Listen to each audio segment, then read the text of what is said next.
Glória a Deus. Meus irmãos, igreja amada de nosso Senhor e Salvador Jesus Cristo, com muita alegria eu vos saúdo nessa noite com a paz do Senhor Jesus. Glória a Deus. Eu quero convidar você nessa noite a, por gentileza, abrir o seu exemplar bíblico no Evangelho de Jesus Cristo, segundo escreveu Lucas, capítulo de número 16. Lucas, capítulo 16, a partir do versículo de número 19. Enquanto você procura, eu quero louvar ao Senhor pela sua vida, por este culto, por a sua família, por você estar presente aqui nesta casa, nesta congregação. Eu quero também louvar a Deus pela vida do pastor Bervânio, pela vida dos músicos desta igreja, pela vida de cada um dos irmãos aqui presente, aqueles que em casa nos acompanham, tributar ao Senhor toda a honra, toda a glória e todo o louvor. Eu estou muito alegre, irmãos, nessa noite. Minha alma está regozijando por estar na presença do Senhor. Eu tenho certeza que essa é uma daquelas noites impactantes, que Deus irá falar ao nosso coração, irá falar ao seu coração. Algumas verdades serão vistas, faladas nessa noite. Então eu convido você, redobre a sua atenção nessa noite. A psicologia diz que quando você não concentra a sua atenção em algo, vem uma tensão. E a tensão gera irritação. E a irritação, ela gera ansiedade. E a ansiedade te faz querer sair deste lugar. Então foque a sua atenção na palavra de Deus. Foque a sua atenção no trono de Deus nessa noite. E eu tenho certeza que a glória de Deus, o Espírito Santo de Deus, será derramado sobre a sua vida como chuva abundante nessa noite. Meus irmãos, a palavra do Senhor, escrita pelo evangelista Lucas, no capítulo 16, a partir do versículo 19 em diante, está escrito assim. Eu tenho uma tradução nova tradução da Bíblia Viva, então na minha tradução possa ser que está um pouquinho diferente da sua. A minha tradução está escrito assim, mas acompanhe na sua tradução. Era uma vez um homem rico que se vestia de púrpura e linho fino e vivia em prazer e luxo todos os dias.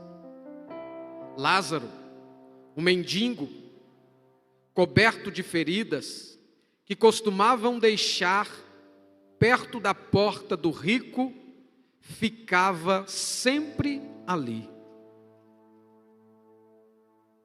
E desejava comer o que caía da mesa do rico, e os cachorros vinham lamber as suas feridas. Finalmente, o mendigo morreu e foi levado pelos anjos para a presença de Abraão. O rico também morreu e foi sepultado.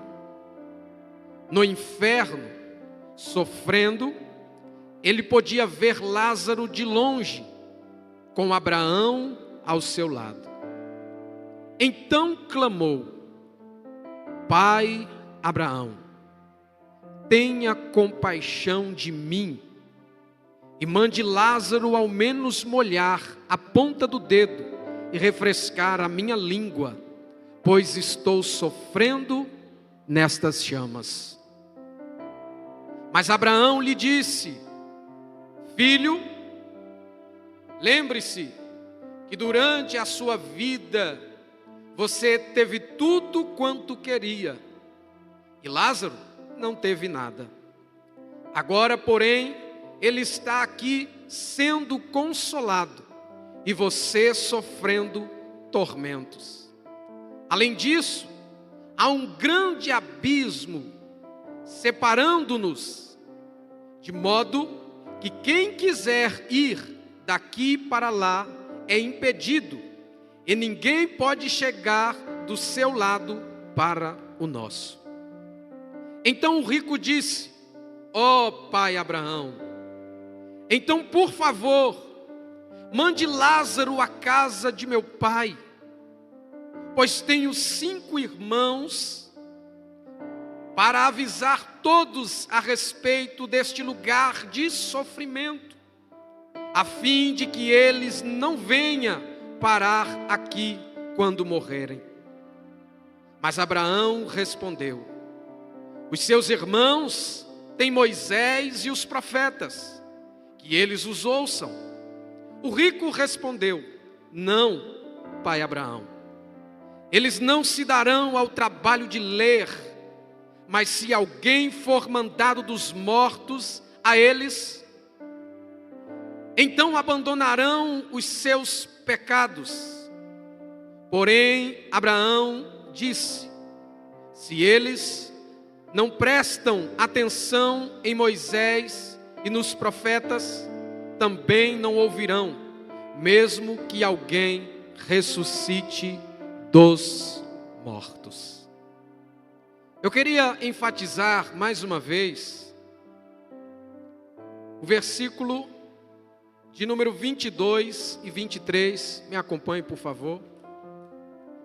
22 e 23. Finalmente o mendigo morreu e foi levado pelos anjos para a presença de Abraão. Diga comigo: seio de Abraão. Mais uma vez: seio de Abraão. O rico também morreu e foi sepultado, e no inferno sofrendo, ele podia ver Lázaro de longe, com Abraão ao seu lado. Diga comigo: o pobre foi para o seio de Abraão, mas o rico foi para o inferno, para um lugar de tormento. Eu queria que você deixasse a sua Bíblia aberta e por um instante fechasse os seus olhos e curvasse a sua fronte nessa noite. Senhor, nosso Deus e nosso Pai, bendito seja o teu nome para sempre, Deus, pois em toda a extensão da galáxia, do universo, da eternidade, não há outro que se compare a ti, Deus. E nós estamos aqui porque reconhecemos a tua grandeza, reconhecemos a tua glória, o teu poderio e a tua majestade. Deus, aqui estamos, homens, mulheres, jovens, crianças. Somos seres humanos, pecadores, cheios de defeito, Pai.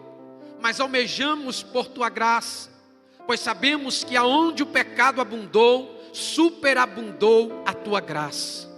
Por isso, nessa noite, Senhor, fala conosco, Pai, como a tua igreja, como a tua noiva. Abre os nossos olhos espirituais, abre as nossas faculdades mentais e nos dá entendimentos da tua palavra, dos teus mistérios, do teu querer e do teu saber. Torna-nos a paz, Senhor, da tua vontade, Senhor.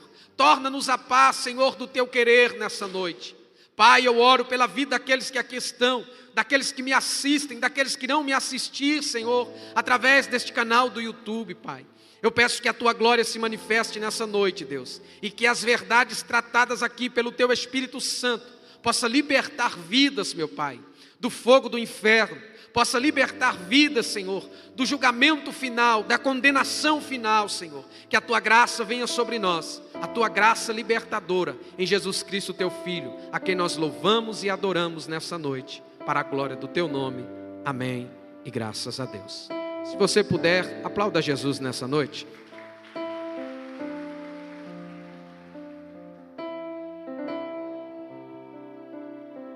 Eu vou pedir para você um pouquinho de paciência, para você me ouvir nessa noite, aquilo que o Espírito Santo colocou em meu coração. O tema para esta noite é inferno, verdade ou mito? E para começar